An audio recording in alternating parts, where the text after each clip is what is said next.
Malaysia কিছু পয়রার ঘরে পয়রারা এখন বিভিন্ন অনলাইনে অ্যাড দিতেছে মালয়েশিয়া প্রবাসীদেরকে অবৈধদেরকে বৈধ করার সুযোগ দেয়া হইতেছে।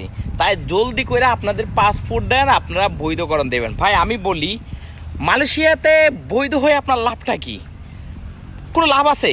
বৈধ হলো আপনাকে ইমিগ্রেশন ধরবে, অবৈধ থাকলেও ইমিগ্রেশন ধরবে। আমার যেটা থিওরি বলে, আমার যে চিন্তা ধারণা, যদি আপনি অবৈধ থাকেন, আপনি যেহেতু মালয়েশিয়া সুযোগ দিয়েছে, আপনি দেশে চলে যান ভাই। কারণ আপনার ভিসা থাকা অবস্থা, আপনি যদি কোথাও যান অন্য জায়গায়, ধরেন আজকে এখানে কাজ করতেছেন, কালকে অন্য জায়গায় আপনি কোম্পানি চেঞ্জ করে কাটতেন, তারপরও আপনার পুলিশ ধরবে, তাহলে আপনি 7,000 8,000 রিঙ্গিত খরচ কইরা বৈধ হয়ে লাভ কি ভাই? আপনাকে তো ছাড় দেবে না ভাই, আপনাকে ধরবেই। আপনি শুধুমাত্র যারা কোম্পানির ভিসা আছেন, শুধু যদি কোম্পানির মধ্যে যারা থাকে তারা যদি ওখানে থাকে তাদের নিরাপদ। আর আপনি কোম্পানির ভিসা না, আপনি এখানের ভিসা লাগাইলেন, ধরেন আপনি শাহ আলমের ভিসা লাগাইলেন, আপনি জোহর বারুতে কাম করেন, আপনাকে ধরবে, ছাড়বে না ভাই। আপনার জরিমানা হবে, আপনাকে জেল খাটতে হবে, হয়তো একটু সুযোগ পাবে কি আপনাকে টাকা দিয়ে ছেড়ে দেবে, কিন্তু আপনি রেহাই পাইবেন না।